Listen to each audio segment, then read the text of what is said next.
Hi, welcome everyone. Thank you for joining us at the EASC Race Solidarity Transpacific Conversation Series. My name is Grace Rue. I'm the Associate Director of the East Asian Studies Center, which is an umbrella organization at USC that covers China, Japan, and Korea.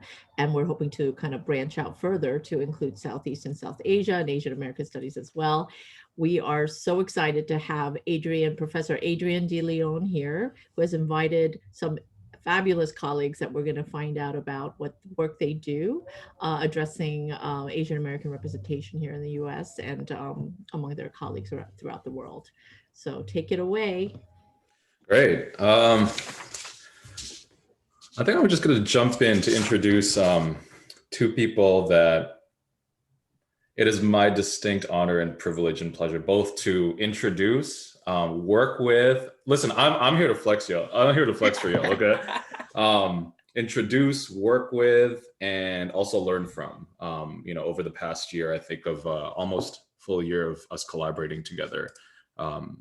Scholars, artists, journalists, new media folks.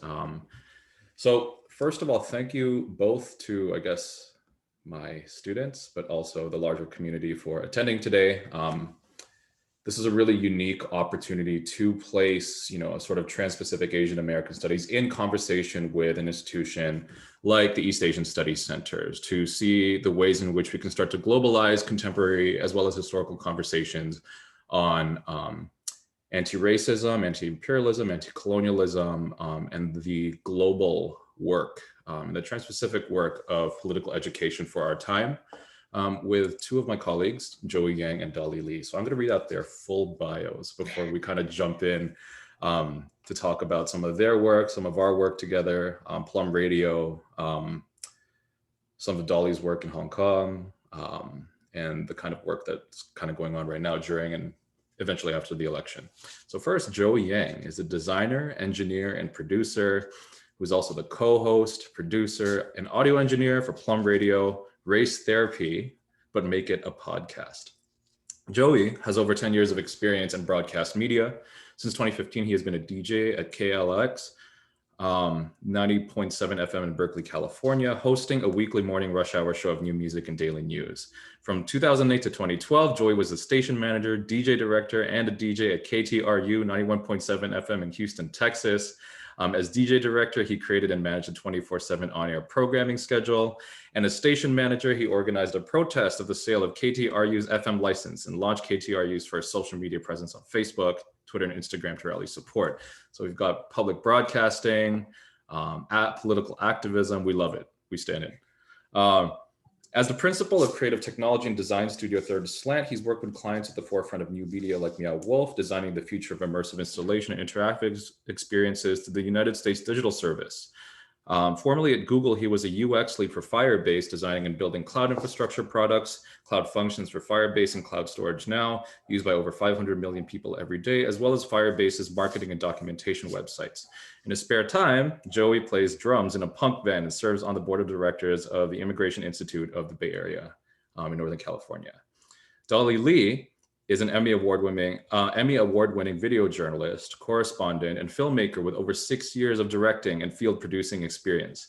In 2017, she won a regional Emmy in Northern California for her AJ Plus short documentary, How Chop Suey Saved San Francisco's Chinatown. Highly recommend, and we'll share the links later. The first episode of a 3-part documentary series examining Chinese cuisine from the Mississippi Delta to the San Gabriel Valley. In 2018, she moved to Hong Kong to launch Gold Thread, a video publication focused on human interest culture stories, incubated by the South China Morning Post. She served as its co-founder and content director, leading editorial, creative, and social media strategist. Dolly has experience reporting domestically throughout the US and internationally from Korea, Hong Kong, Taiwan, and mainland China. She navigates stories in Mandarin, Cantonese, and Spanish. Previously, she was a co-lecturer at the UC Berkeley Graduate School for Journalism, advising second-year multimedia students through the completion of their master's thesis projects. She's currently the co-director of AAJA's video group. Dolly studied visual arts and economics at Rice University, as did Joey. She works between her hometown of Brooklyn, Los Angeles, and Houston, and she's moving to LA soon. So good job moving to the greatest city in the world after Toronto. She is currently in the process of producing Choi, a documentary series about Asian farmers and the American food system.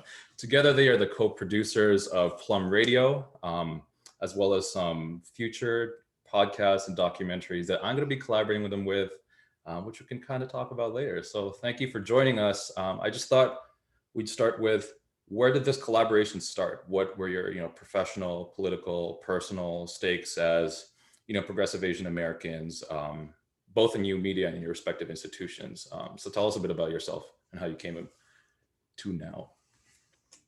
First of all, thank you, Adrian, for reading our full bio. Right. I really appreciate that. You didn't send us your bio. How are we gonna? Oh wait, sorry. Just for everyone in the chat, you can comment publicly as well. So we're going to emulate the Plum Radio format. So you are not just expected, but encouraged to type to us. We're going to answer live. We'll change up the format a little bit based on people's concerns or people's questions or people's comments. So jump in. Think of this as a sort of interactive format. But we love so I guess I'll kick things off with, a lot of my experience as a journalist has been working in large international newsrooms. And I've covered a lot of Asian and Asian diaspora stories. And every single time I've pitched a story, despite the fact that they end up, very beloved by the audience, everything from my story about the Mississippi Delta to my stories about, gun rights in Texas. Despite them having such a large audience, it's always a fight to get these stories done. Very often the pushback I get is that these stories are too niche, or that, Asian American stories are too small an audience. And I think time and time again, I've seen that through my work, this is not true. This is because Asian Americans are thirsty to see their stories on a screen. And it's not just Asian Americans, even outside of the Asian American community. So many people want to know more about this minority group that so many people have not heard much about. And, having worked in these different international newsrooms and realizing the limitations, even working in Hong Kong, where you have a different set of constraints, which we can get into later. I started realizing that the only real way to carve the path and create the stories we want to see is to create a platform in which we have ownership of, and in which we can control the voice and the editorial decisions. And so that's why Joey and I launched Plum Radio earlier this year, which has been an idea cooking before the pandemic. And of course, Joey's extensive experience in broadcast and radio was so important in making this thing come to life. And when I was telling Joey about the concept of Plum Radio and we were brainstorming what it could be, I was really thinking about this old Cantonese radio station that I grew up with in New York called AM 1480, that covered everything from the SARS outbreak in Hong Kong, when no mainstream media was covering it, all the way to, the issues and people who were killed during Black Lives Matter, and all the lives lost starting from 2014. So I was like, why don't we have something but in English that covers the same range of topics, everything from, what's happening in Hong Kong to what's happening here in the US. And that's how Plum Radio was born. Yeah, and so I want to first of all, since Adrian read all those nice things about us, I just want to say that despite me having only sat in on one of Adrian's classes, but and also Adrian was gracious enough to put together a reading group over the summer for a couple folks, Asians for Black Lives reading group, and I want to say that Adrian is one of the best teachers and lecturers I've ever had the chance to learn from, and the way that Adrian connects these texts and these scholarly resources to our current day, and also to the issues that we face. I think, Adrian, you're fantastic. You're a fantastic professor, and I'm very lucky to be in this room with you and with all y'all. I think one thing I'll say about radio is that I think a lot of people say oh, radio is a dying medium. And I think broadcast radio is certainly evolving, but I think what you're seeing is that it's evolved, in many ways into podcasting. And I think throughout media, throughout the history of media, I think one of the biggest issues has been access, right? The more complicated the media source and the higher the production costs of fewer people that get to be able to do it. And so one of the things I think that's so fascinating about radio is that anyone can start a radio station. You can start a pirate radio station with like a microwave and like a little bit of know-how. And I think that, and especially now with podcasting being such an accessible medium, I really think that there's so much power in radio and podcasting, and of course all other forms of media too. But in a format where it makes it so easy for anyone to put out their story, I think we're sitting at a really interesting time in media where I think we're about to see an explosion of stories, of voices, of narratives. One of the texts that Adrian was so gracious to lead us through was Dylan Rodriguez's essay Abolition, and in that essay he talks about the power of narrative as a tool for abolition. And how narrative really can't be replaced by any other type of content or media. First person narrative is so crucial to helping us understand what folks, not only like in our own communities, but on the other side of the world are going through. So I think one of the things that we're really excited about is just the explosion of narratives, coming from our communities, but coming from all over the place. And I think that's really how we're going to build the bridges that will get us to a better world. So first, before we talk about, Dolly, your work respectively in documentary and video journalism and using the visual medium, and Joey, really your focus on narrative, voice, radio, and podcasting. I want to ask you both about the sort of Asian American political experience and your background in organizing and education outside of a West Coast framework. Too often Asian American stories, Asian American narratives, and kind of perspectives on migration and citizenship and integration and exclusion focus on the Washington State, the Hawaii, and the California story, especially California and Angel Island, right? But you both met in Texas, and you both met in Houston, and you both met at Rice University, and you both cultivated both of your commitments to political education, but also your commitments to Asian American narratives east of California. Can you tell us a little bit about both of your backgrounds, how you came to do that, and what perspectives living and working and studying in Texas gave you for your work today? I love that question because Texas is honestly such an important place to me and my work. And I'm a native New Yorker. I'm from Brooklyn, grew up there, was born there. My family is still there. And, I've lived all over, including abroad. And I would say the place that has still given me the greatest culture shock is Texas. And without Texas, I would not have known nor realized how ignorant my perspective was as a New Yorker. I really thought that growing up in New York, it defined the world, that in New York you had everything. But moving to Texas and going to school there showed me, one, that there were Asians in Texas.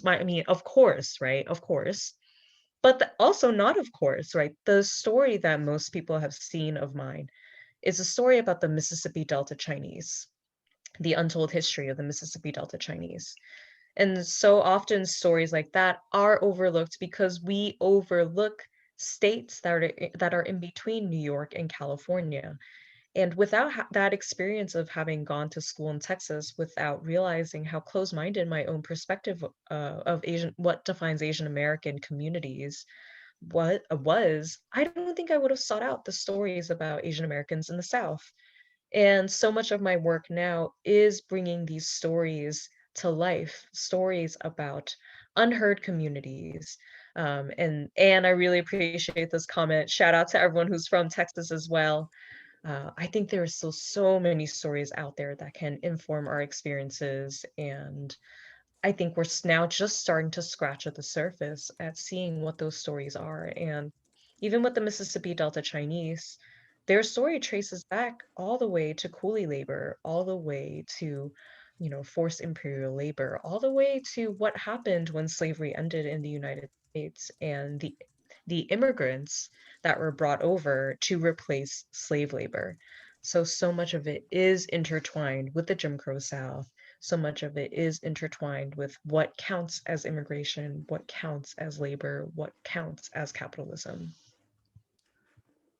Adrian, your comment of like east of California reminds me of a rude thing I once heard from in San Francisco, where everything south of everything south of Cesar Chavez Street in San Francisco is considered Southern California, and but like it is extremely rude. But I mean, there's always, I think, the tendency to think that like the world is no bigger than like where you are, right? Yeah. But like, so I was born and raised in Columbus, Ohio. I went to school in Houston, and so like I didn't really get to, well, Houston's the third coast, the so-called third coast, the Gulf Coast, but I didn't really make it to the East or West Coast until after college. So I think in a lot of ways, like my experiences, I think is shaped by being in the middle, or some might say like stuck in the middle. But I think I'm really inspired by. I had a conversation with someone the other day. I forget how, but it was about hearing the experience of that there was like a Chinese school in Iowa City, Iowa, and I think in terms of like our communities, I feel like in a lot of ways like Chinese folks seem to try to build communities wherever we go. I grew up going to a Taiwanese Chinese school in Columbus, and I tell people from like outside of Ohio that like Columbus, Ohio had a Chinese school for Taiwanese kids teaching traditional Chinese, and a Chinese school for kids from the mainland teaching simplified Chinese. People like, there are two Chinese schools, and I was like, yeah, I don't know, it's wild. We come from all over the place. But yeah, I think there's all and like our communities don't exist in isolation. They don't exist just like to be like forgotten or overlooked. There's so much that comes from everything else in the middle, and especially if we're going to be here in America, our fates are all intertwined, right? Just because we are making progress on the coasts doesn't mean that we are making progress everywhere. And I think ultimately our fates are all intertwined, right? So I think we ignore folks in the middle at our own peril. Speaking of peril, right? We could have a conversation about yellow. Were you leading into yellow peril? No. Let's jump right into the peril. You know what? Before we do that, one of the things I really appreciate about working with you two, both for Plum Radio, for this class and our future projects together, is that the three of us will very soon all be in California, right? Like kind of smack them in the middle of Asian American historiography. But at the same time, our kind of backgrounds, me as a Canadian coming from Toronto and having to learn Asian American studies retroactively, from the Midwest, from the East Coast, going to Texas, and then moving to California kind of gives us a different route through which to think about Asian diaspora that makes us reckon with the genuine globality of our experiences, that it's not just a sort of one directional Asia to California, Asia to West Coast perspective, right? Which I think sort of shapes all both of your kind of commitments to a Trans-Pacific framework in terms of thinking about anti-racism and Asian American narratives, right? And can I talk about how wild of an experience it was for me to set foot in Pacific Mall in Toronto for the first time? I don't know. Let's go. My family used to go up to Toronto. We used to drive from Columbus to Toronto for American Thanksgiving, because dumplings are way better than a dry ass turkey. Let's be honest. But we would drive up to Toronto and eat at the knockoff Din Tai Fung up there, as well as go to Pacific Mall. And like going to Pacific Mall in Toronto, it was like, oh my God, there's a whole nother world out here, right? And so, yeah, I think, again, that's just sorry, that was a tangent, but, our communities really pop up in unexpected places. Speaking of unexpected places, I think you two met in unexpected ways, but so did we. Dolly, do you want to kind of talk about that And I think convergence? this comment also comes from Brian. Brian, thank you. I really appreciate that your comment about showing the story to your students. And that's something that makes me the most proud, just knowing that these stories are getting out there and that students are seeing them. And that's what's most important, that the younger generations do get to see them. Absolutely. But bringing this back to why our collaboration is so important at Pacific Mall. Let's go. Why this collaboration is so important and why, we really want to have this conversation with Adrian and with all of you is because as a journalist, I've seen how walled academia can be. Every time I reach out to an academic, and I include a lot of academics in my reporting and in my video stories, and they often come back with saying like, wow, people often don't reach out, and it's such an honor to have my voice included in this story. And when Adrian and I first met, I was volunteering at a bookstore cafe in New York. And somehow we just landed on the topic of him being an Asian studies professor at USC. And I was like, hey, I cover stories about Asian diaspora communities as a journalist. Perhaps there are ways in which we could collaborate. Perhaps there's a way in which we can break this divide and actually have greater conversation between media and academia.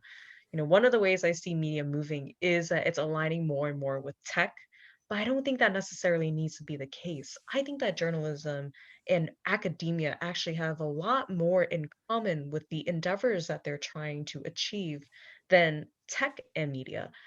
At this point, Jeff Bezos is talking about buying CNN, which is insane. He already owns the Washington Post. And things like that are so terrifying to me, right? And that's why, for Plum Radio, which for us, as Joey mentioned, is race therapy, but make it a podcast. But so many of the voices that we include Adrian, include people who are community organizers, include people who are young budding politicians, include voices of filmmakers and documentary folks who are exploring topics such as why might some new Chinese immigrants want to vote for Donald Trump?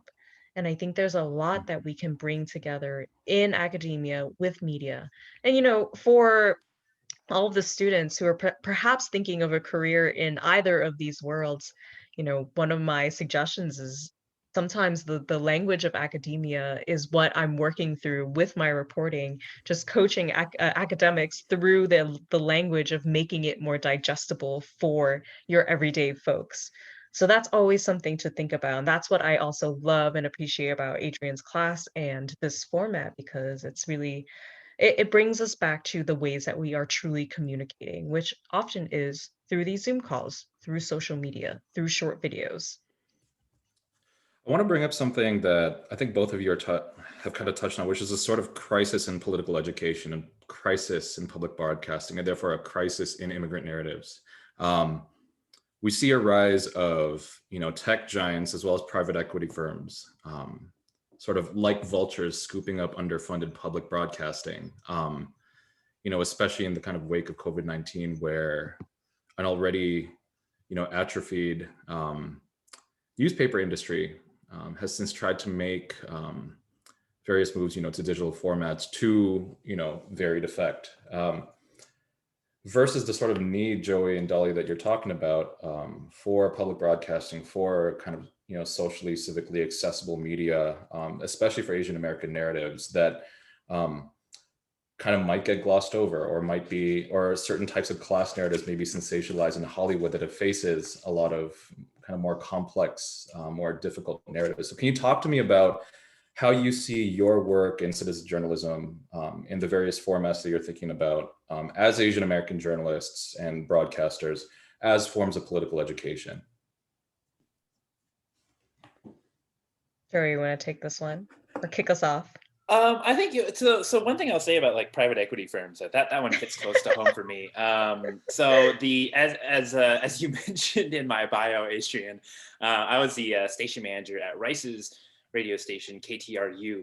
KTRU was started by students. They started by running phone lines through the dorms and just broadcasting. I think it was pirate radio. and it was run off of just like a small little like power supply, and eventually it turned into a 50,000 watt transmitter, one of the largest college radio stations in the country.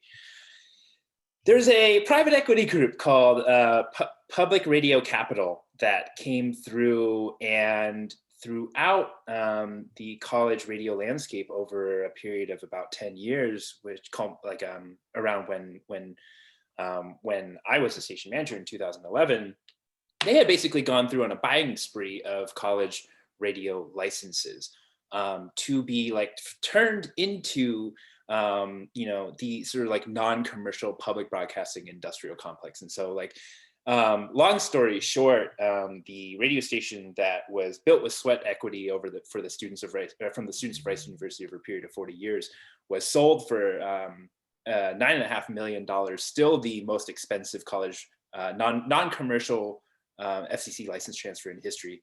And it was turned into like an NPR station, which was playing piped in classical music as well as like nationally syndicated news programs. And on one hand, you have a radio station run by a group of 100 volunteers bringing in music from all over the world, talk shows, perspectives from all over the community. And the net and like the what it was replaced with was, just kind of bog standard NPR. And so that's an example of one of the ways in which private equity and the forces of capital can really flatten out a lot of these independent voices and independent narratives. That's why I think for Dolly and I working on Plum Radio and Plum Media is really making sure that we have like an independent broadcaster, like an independent voice in media, because I think a lot of times the external forces can be too much to bear unless you have that kind of ownership from the very beginning. For the two news organizations I've worked for, the two big ones being Al Jazeera, the other one being the South China Morning Post, they both have their ups and downs. Whenever you pitch stories to American news media, especially if they're Asian or immigrant stories, or even minority stories, the editors always want the thesis to be to prove how American these people are. And it's really tough because you want to escape that narrative and you want to be able to document a community without having to prove their validity every single time. And I would say when I moved to Hong Kong to launch Gold Thread, that was removed, right? Because being in Hong Kong, editorially, we all understood that Asian people were a valid people and a valid population. Yet South China Morning Post is also owned by a giant tech company, much like the Washington Post. It's owned by Alibaba. So you also have these giant conglomerates purchasing news organizations all over the world. And as much as Al Jazeera's reporting is also respected, they're funded by oil money. And that also comes with its limitations, and for us, that meant how we talked about Saudi Arabia or the war in Yemen was really limited, if not very controlled. It also meant that there were certain spins and angles that the news organization had to have about things like the World Cup that was going to happen in Qatar and having to bury essentially the slave labor that was involved in building the World Cup stadiums in Qatar. So it's really, the state of media is really tough, right? It's expensive. It's really hard to keep alive as a revenue model, without ads. In the subscription model, very few organizations actually are able to function with those. Yet more than ever, we know that we need robust media. We need news and information that gives us greater perspective, that gives us more insight into what our country looks like. And that was something I saw in 2016 with how, for example, AJ Plus covered the election. And a lot of us, a kind of coastal elitist journalists covered the election, which we were so certain that one person was going to win, that we essentially ignored what was happening in Middle America. And I'm not sure if that's going to get better with more tech giants purchasing media companies. And my hope is that, we can inspire more independent media, more independent journalism, but also have a platform in which we can really shape and carve the voices that we want to see in the future, because the industry is shifting and there's more value placed on diverse stories. Yet how that remains sustainable, I think, is still yet to be determined.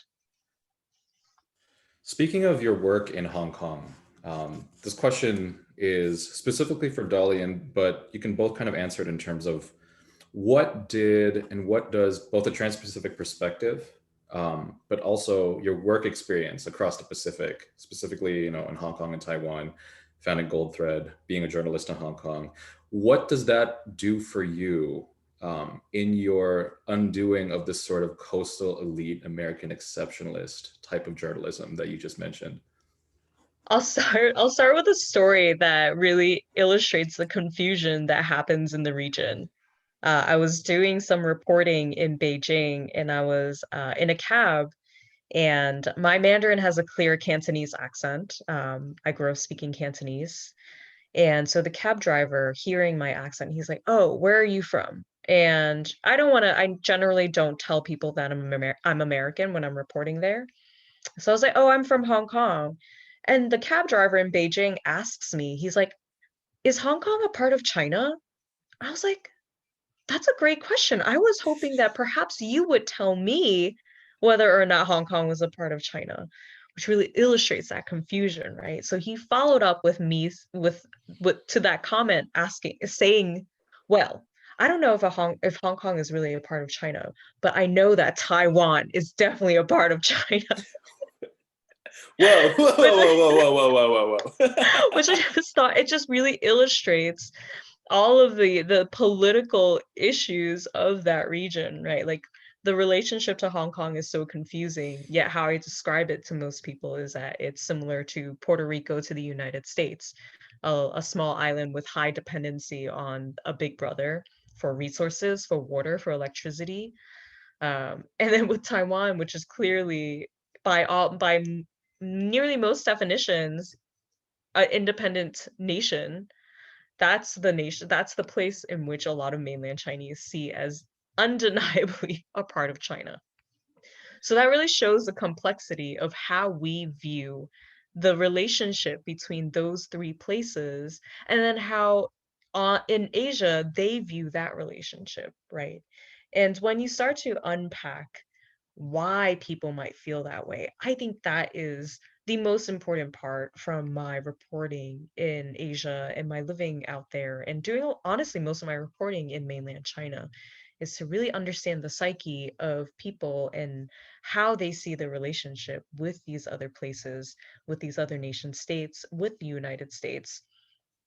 I think so much of their perspective in China, you can understand from their decolonized perspective that, for them during the Civil War, they see the Communist Party as a triumphant party. So necessarily they see that Taiwan is a part of this endeavor because the losing party ended up in Taiwan. But if we really look at a decolonized perspective, even the Chinese Taiwanese people who were there are colonizers. The people who fled China and ended up in Taiwan colonized that land from indigenous Taiwanese people. There are 16 different indigenous groups in Taiwan who speak other languages, who are native to that island. And Taiwan has been colonized by many different nations. Japan, it's been Korea, China. Taiwan has not caught a break. So even Portugal. today, Portugal, Yeah. even today, when people talk about, who does Taiwan really belong to, it's the same thing as like, who does the United States really belong to? And I think that's what's super interesting about having a decolonized perspective and also doing so much reporting in Asia, is really understanding whose land is this. There's of course a lot of complexities in understanding where we stand as Asian Americans, as a global diaspora. I think that through that reporting and through my experience working both in Asia and the US, I've come to the realization that undeniably in our lifetimes, China will always be the enemy.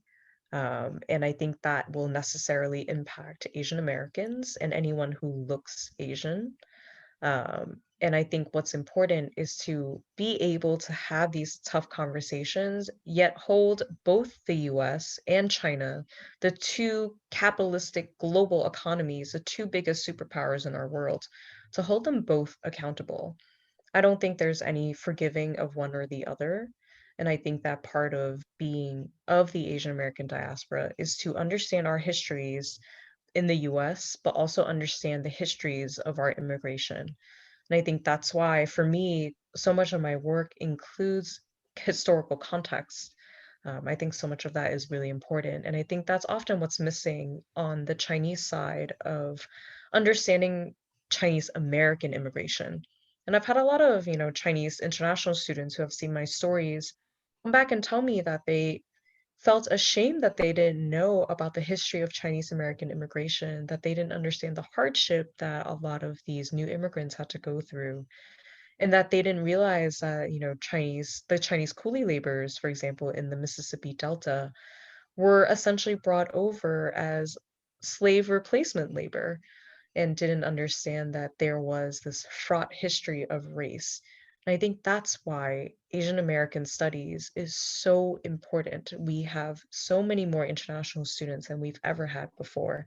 And I think Asian American studies is critical to all Asian Americans, but also international students to understand how we ended up in this situation and to, also ask the questions of what people learned in their home countries may not be the full perspective of diaspora.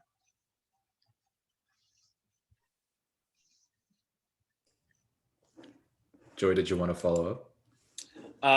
Yeah, I think Dolly nailed it. Yeah, I think learning as a person who's an engineer by training, I think it's so important for us to learn history because of the ways in which history tells us what we're dealing with now, right? If by knowing the history of coolie labor, we can understand how so much of where we are politically is as a reaction to forces of labor and capital, right?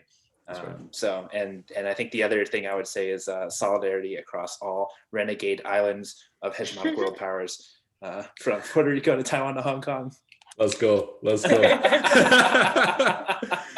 I love how you both of you kind of ballooned out of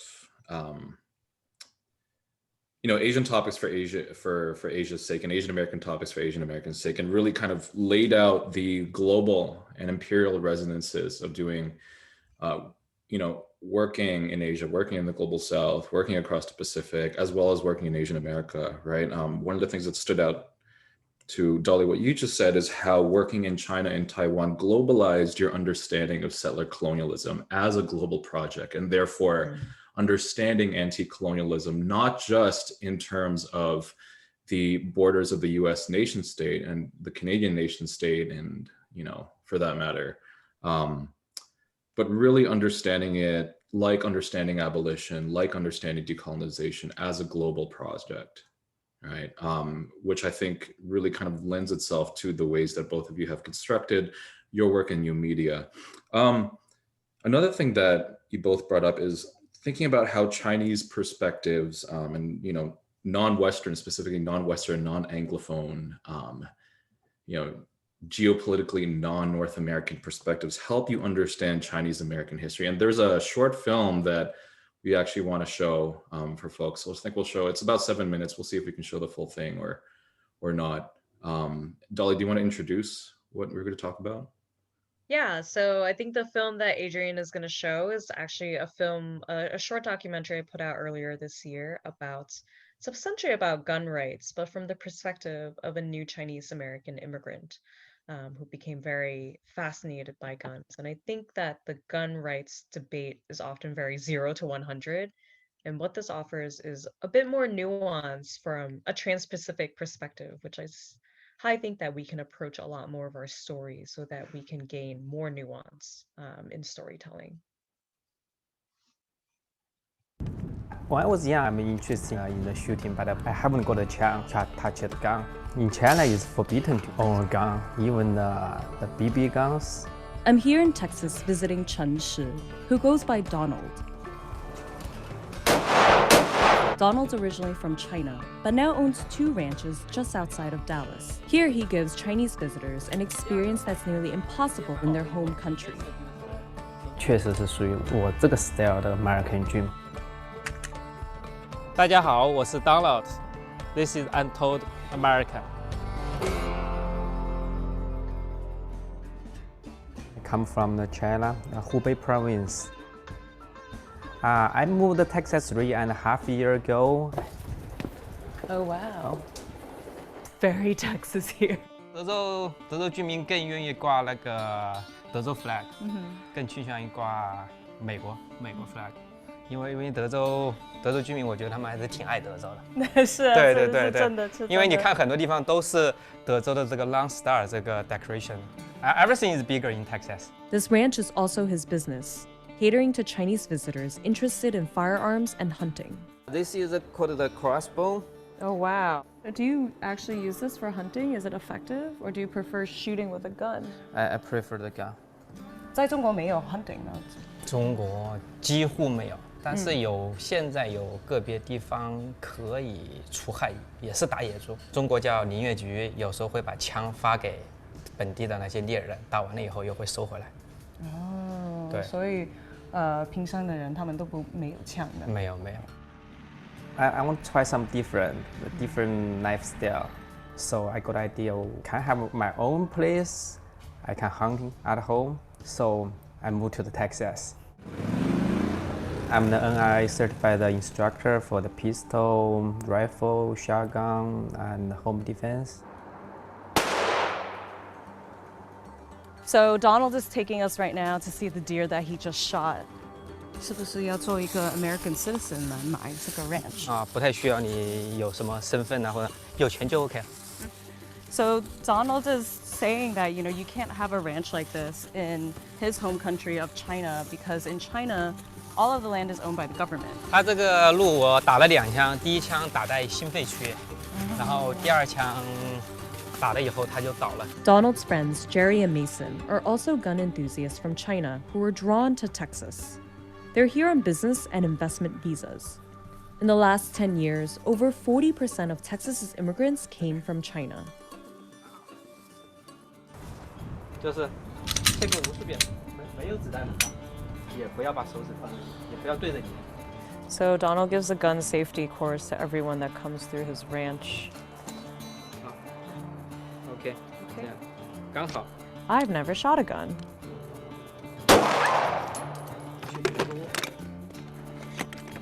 到达拉斯，大概4年的时间。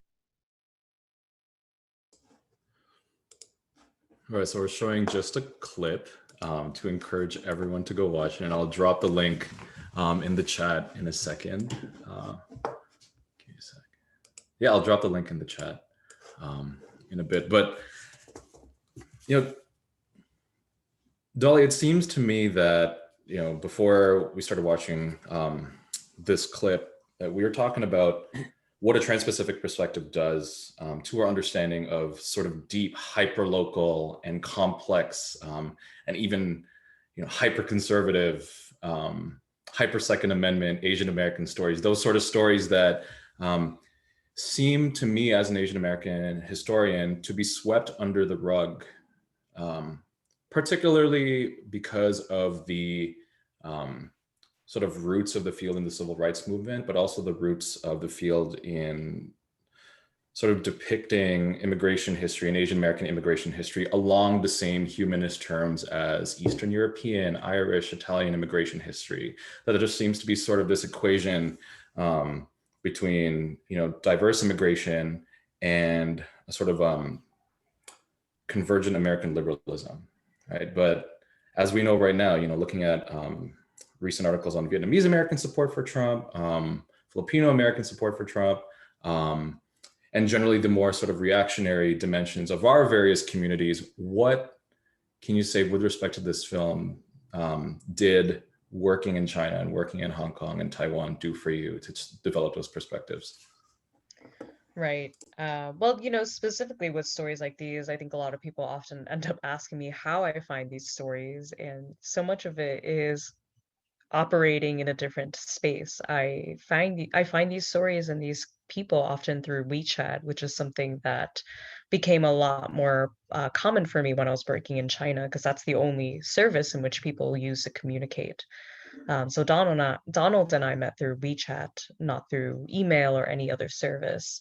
So that's like the first point of having this connection globally, having an avenue of communication in which you can reach other sources. But I think what you can see in this video, and immediately when you hear Donald's first few lines, is what are we exporting as American idealism to the rest of the world, right? And I think that is something that is really fascinating to examine, not just from a Trans-Pacific point of view, but that also means like understanding it from someone like Donald's point of view. His dream is to come to the United States so that he can essentially own all of the guns that he could not own in China. To him, that is America. That is the America that we export to the rest of the world. That is the America that some people are moving to this country for. And as you heard him say, you don't necessarily need to be a citizen to buy land as long as you have money. And so what I really like about this video is that it touches on so many of these topics, right? Like, why is it that in the United States you can buy anything with money? There's literally no control in capitalism. And later in the story, you'll meet Donald's friends, and I have a discussion with them in Donald's gun room, about whether or not Chinese citizens should have guns since they're such gun aficionados here in the US. And immediately they respond with, "Oh no, Chinese citizens should not have guns." And so many people in some of the comments are like, "Ah, the CCP told them to answer that way." And when I see responses like that, I'm like, we're here in the United States, and trust that Chinese people can also think as individuals, despite the fact that they grew up in China. And if you unpack why some Chinese immigrants may not want Chinese people in China to have guns, is they actually think that the US has regulated guns well enough that you can have guns in the US and not China.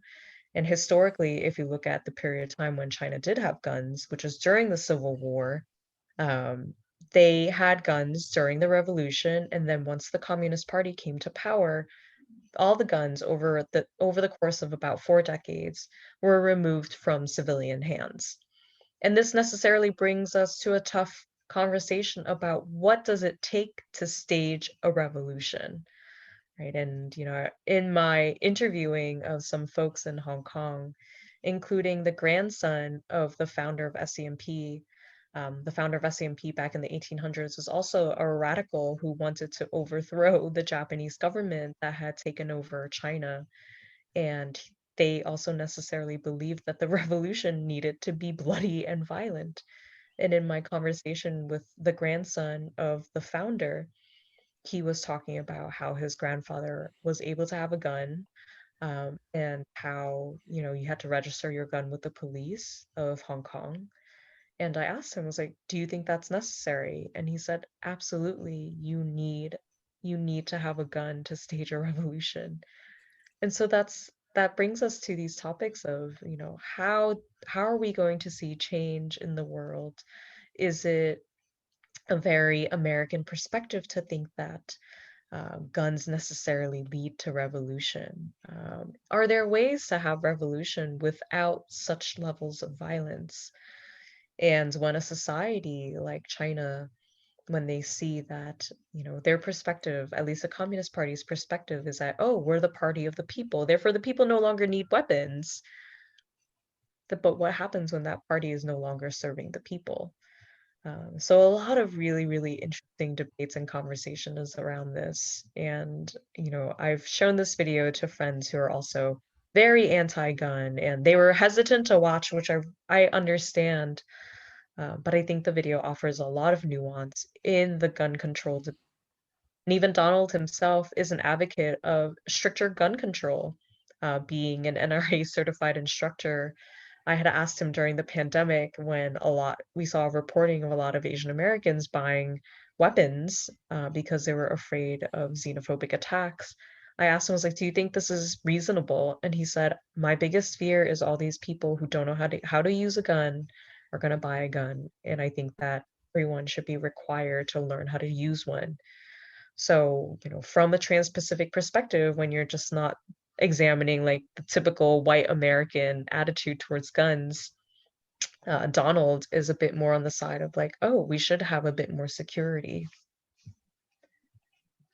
Yeah, I just want to read this comment real quick. How the so-called American dream is exported to China. Americaville, I've heard of Americaville, but I haven't watched that documentary. Would definitely love to take a look. And Jackson Hole, Wyoming.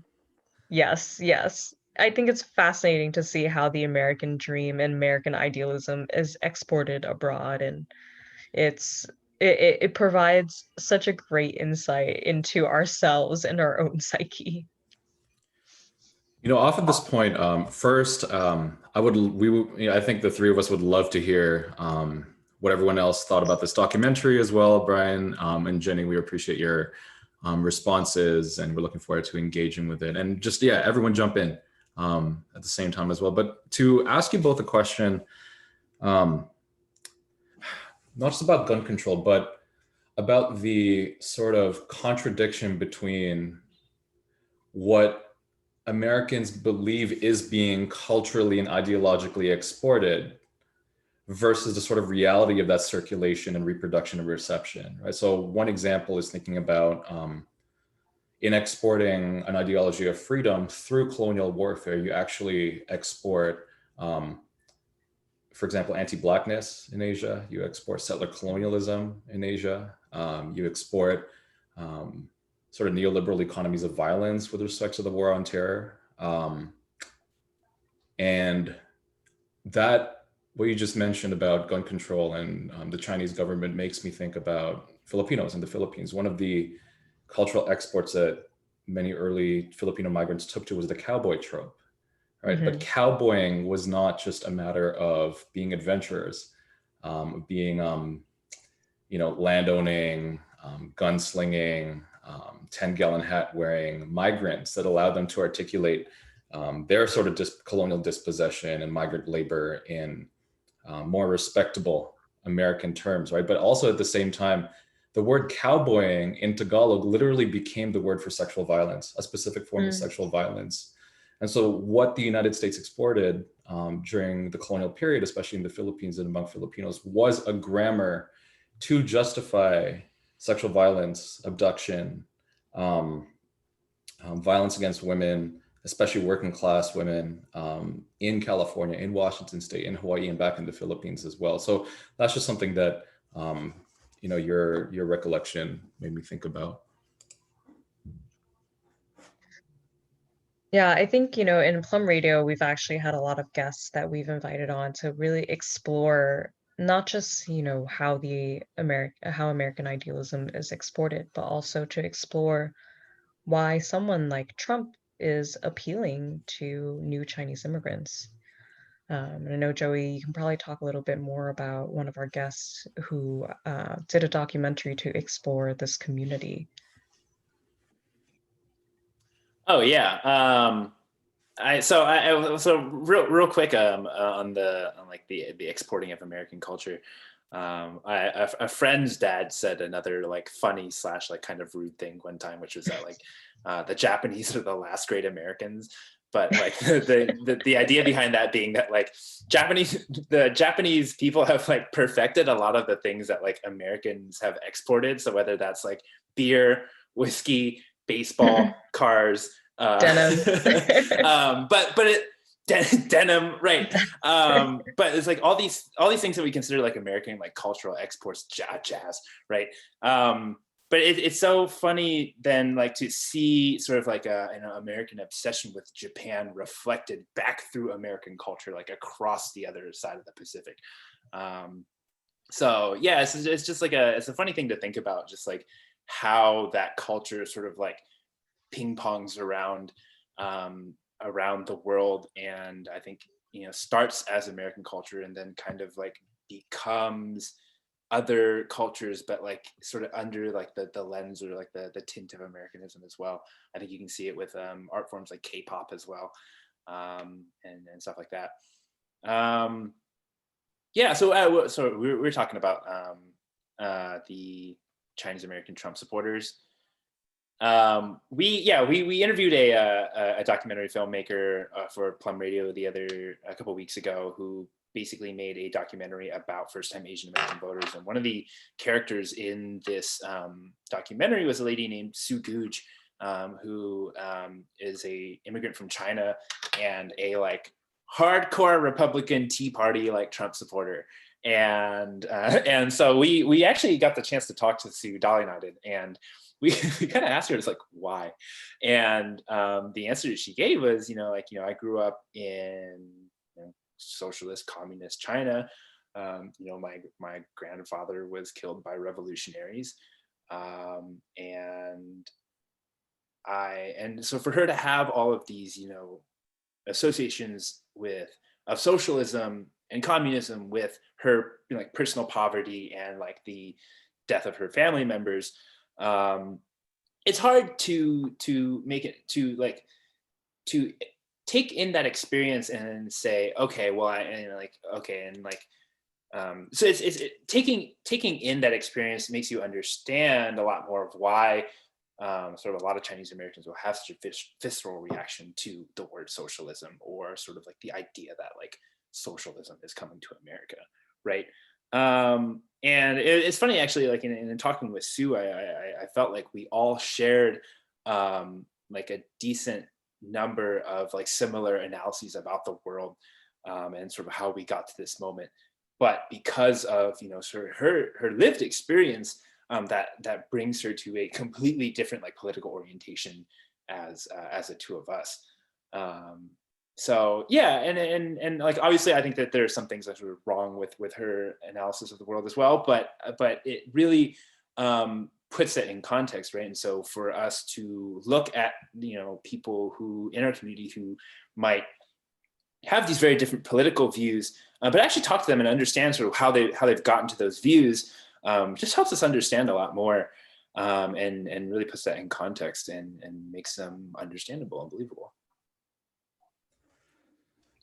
One of the towards I guess the tail end before we really open it up to Q&As, which I encourage the attendees to really engage with, is there's a sort of way that both of you are moving towards giving us a practical idea and a set of actionable items to undo American exceptionalism in new media, in journalism, in kind of Asian American everyday life, in immigrant politics as well. So how, bringing it back to your work on Plum Radio, your documentary backgrounds, your radio backgrounds, but also future projects. How do you see your role in new media as, number one, dismantling American exceptionalism by asking us to think globally, but number two, engaging in a sort of global anti-racism?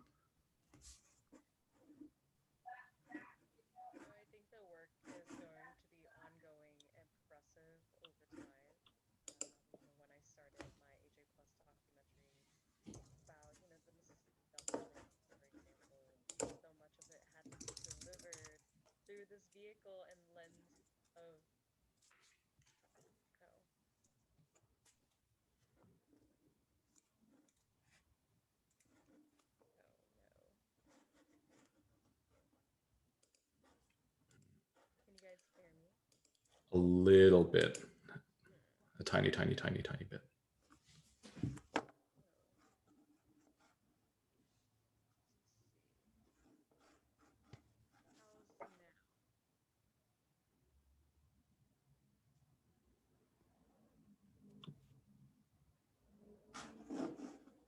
Let's see.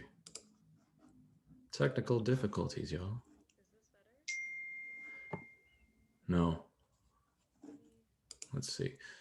Here, let's troubleshoot. Joey, do you want to take a first stab at it? I actually, like, my connection dropped during the question.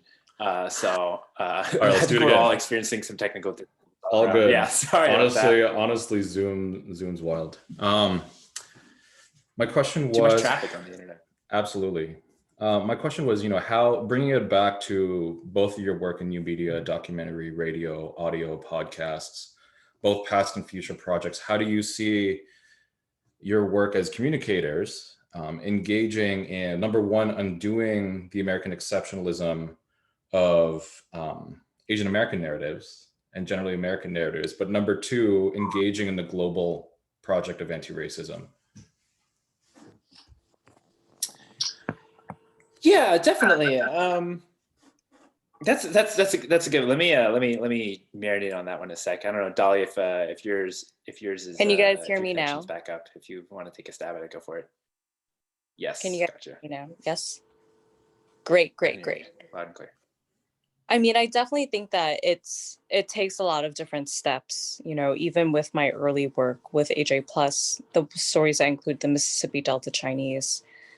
I had pitched them as diaspora stories, and I was told that those were not sexy enough and that they had to be packaged with the lens of food, which is how the series ended up becoming Chinese food and all-American cuisine, even though when you watch the series itself, food plays a very, very small role in the actual story. So I do think that with each story, we are pushing this boundary more and more of defying American exceptionalism, of questioning what are the ideals that we're exporting abroad, of questioning why American history has erased so many of these immigrant stories. I find that the way to make work that is most effective is to actually do it in a more subversive way. And opening people's eyes to historical contexts and stories that they may not have thought of before.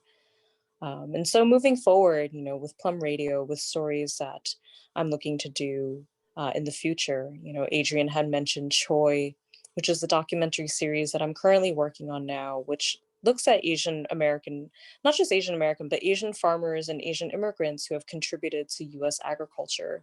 But there's a much bigger story there as well that looks at how US agriculture has disenfranchised farmers all over the world, and we can take a look at how different it is to go to a supermarket in a Chinatown versus, say, Amazon's Whole Foods. We see a very different offering of produce, of vegetables, of fruit. And clearly, Chinese supermarkets, Asian supermarkets operate in a completely different ecosystem from Whole Foods or from your typical American supermarkets. But these stories necessarily tie us to a global network of food systems, of people who have, been affected by trade deals like NAFTA, and how that has uprooted farmers in, say, like Mexico, to force them to grow different things to serve the US consumer and to serve the US audience. And to be frank, Asian American consumers are part of that exploitation of global farming. So I think that's part of, pushing for a more global and trans-Pacific narrative that also decenters American exceptionalism.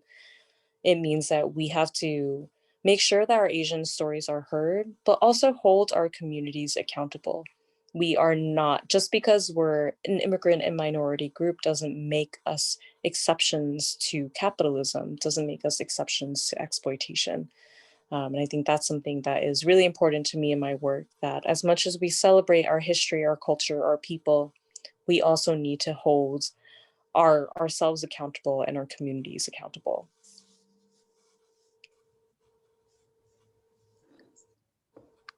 I think I would say is that when we're talking about anti-racism, I think there's no, I feel like there's really no discussion of anti-racism without understanding the way in which like race and labor are intertwined, and especially when you talk about the model minority myth in the United States. I think a lot of Asian immigration to the U.S. after the civil rights era was basically due to, or like was immigration that privileged certain kinds of immigrants over others, right? So I think a lot of the above the line immigration after the Civil Rights Act was for Asian Americans was a lot of professional classes of workers, right? So engineers, doctors, lawyers, that type of thing, right? And so when you think about the model minority myth and how that affects us, I think for us to come in a set, and again, this is not considering folks who might be coming here undocumented, who come here for other reasons, the Chinese folks who work in our restaurant systems, and that type of immigration. But speaking to the model minority myth, I think for us to be understanding our histories of how we got here and where that places us in this model minority myth is to understand a history of race and labor. And so for me, anti-racism, there's no anti-racism without at the same time being committed to an anti-capitalism, like anti-capitalist policies or politics, because I think ultimately what we're fighting is this migration of laborers, which happens in a response to migration of capital, and so I think for us to situate ourselves in this political context, that we have to consider the forces of labor and capital that brought us here in the first place. Number one, this is why y'all are my friends and why we work together. But number two, it's one thing that I think myself as an ethnic studies professor, and certainly something that we've explored this term with my undergrad class, was reinserting the concept of labor and capital and political economy into how we think about racism and anti-racism, right? That anti-racism does not stop at getting Black, Indigenous people of color into boardrooms, into police forces, into university leadership. It means nothing unless we actually take a critical look at how these institutions continue to propagate exploitation, which is rooted in histories that you mentioned about coolies, migrant labor, capitalism, racism, how the visa system as well as NAFTA finds its roots in actual indenture as well, right? And I wanted to bring us to what, Dolly, one of your future projects. You brought up food, and Joey, you brought up political economy. But before we do that, let's actually let's address Shannon's question. Let's see. I was wondering whether Joey and Dolly have encountered a different racialization framework outside of the United States. I can answer this too in terms of Canada. That surprised you or made you rethink about American racialization that you had thought was common sense? A great question. Mm-hmm. Who wants to do it? I'll share a story about one of the international students who had reached out to me after seeing some of my videos. And, this may not be exactly, well, in terms of racialization framework, he told me that the stories really surprised him because as he was learning English in China, all of the books that he was reading, they came from, American publications, the Princeton Review, things like that. And in his textbooks, he said that there were always images of, white people with their dogs playing in a backyard and living their best lives. And people who were brown or Black were always like the gardener or the worker. And he said that this instilled in him such an idea of America that I want to be the white people playing with dogs. I don't want to be like the gardener who in these American textbooks that we've exported globally to teach people English, that is the world in which outside of America, that's the racial framework other people are working with. So when we are really hard on new immigrants, on international students, for why their understanding of white supremacy is so limited or, so shallow or superficial, we have to remember that it is our empire, our US empire, that has exported these narratives of white supremacy to other nations. And that's why, again, going back to why Asian studies is so important for all students in all communities, especially for new immigrants and Asian Americans. that was something that just really surprised me. And, I wish I wasn't surprised by it. But that is the racial framework that people are working with outside of the US, which is that whiteness is ideal. And it is not just ideal in terms of, culture or, emotional way. It's cemented in the textbooks that people are learning from outside of the United States.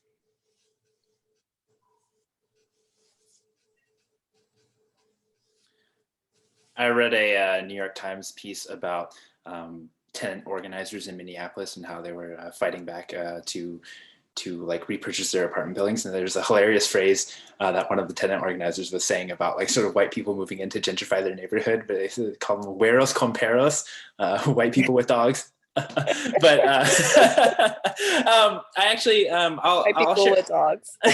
I'll share a story by way of another friend. This is a friend who worked in Abu Dhabi for 2 years, and he described to me an extremely rigid racial hierarchy that kind of had, Arabs at the top, followed followed closely kind of by like white people of all, like white expats of all nationalities, followed by kind of like other expats. And then he described like a extremely, and I wish I could recall all the different like countries, but it was like the different classes of like migrant laborers all came from different places, and there was like a really strict like racial hierarchy that he described, where it was like, domestic servants come from like a certain place, construction workers come from a certain place.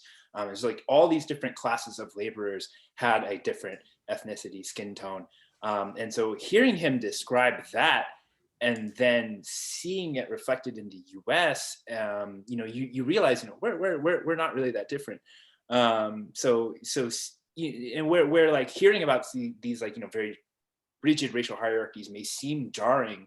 I think you can see that anywhere in the world if you look closely enough. That's right. Pointing to how racial capitalism is global, right?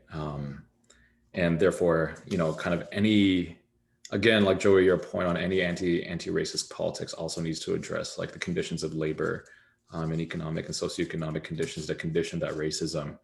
For me in Canada, the term ex-American, like Cuban American, Filipino American, Chinese American, ex-American is so foreign to me. I think I've discussed this with you two before, that in Canada, we say, I'm Filipino, I'm Cuban, I'm Mexican, I'm Japanese, point blank, right? As sort of this sort of liberal multiculturalist framework. And that's specifically because, like in the United States in the late 60s and early 1970s, the anti-Vietnam War movement globalized all the way up to Canada to, try to instate things like ethnic studies, women's and gender studies, third world studies, as it did in like, UC Berkeley, San Francisco State.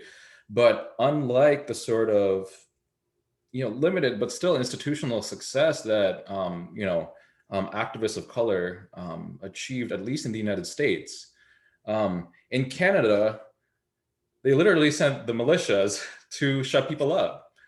In Montreal and Concordia, in Toronto, for folks familiar with Toronto, Yorkville used to be a pretty bohemian place that was at the center of anti-Vietnam War politics and activism. And now it's extremely, extremely upper class, right? And so like coming to Asian America studies and seeing this whole, this activist history, this anti-racist history, but also seeing this sort of radical and then de-radicalized appeal to Americanness through Asian American, right? Is like Jenny, you're saying, right?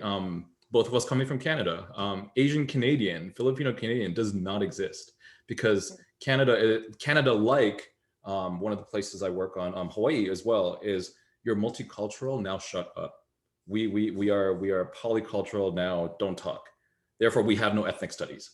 We have no, we only recently started getting Indigenous studies in earnest, right? And even then it continues to be underfunded. The one semblance of ethnic and racial studies in Toronto is funded by a mining corporation, and it is completely neoliberal. The Monk Foundation in the Monk School by Peter Monk and that family. And so, doing this work in the United States is really powerful and important, as jarring as it is in the current moment for me. because at the very least, this helps me sort of globalize what sort of, state-led gaslighting that a lot of, marginalized people face in Canada by seeing it, seeing these kind of glimmers of possibility that's been happening for a long time in the United States. And do we want to show like a minute of the new project? I think that would be really cool. Yeah, we can let's show do a it. minute of it. Yeah, And let's of show. course, if people have questions, comments, feel free to throw them in the chat. Throw them in the chat, email us after, all that jazzy jazz, but we'll show you all a minute. This is exciting. Here we go. This is a pilot, so this is a very exclusive view. Ooh. All right, let's do it. Growing up as a kid, I've only had Asian produce. I didn't have asparagus probably till I was like in college, to be honest. I always felt kind of torn between being Chinese and being an American, and it felt like I was too American to be Chinese and too Chinese to be American. I decided to grow Asian vegetables because they were a way for me to reconnect with my heritage and with my family. One on the bottom's for you. I've got that bitter melon that you like. No worries. See you next week. It's been very difficult to get Asian produce as a chef because there are not enough chefs exploring vegetables that require more complex preparation because there's no culture behind it. It's very difficult to find a farmer willing to produce something where people don't even know that it exists.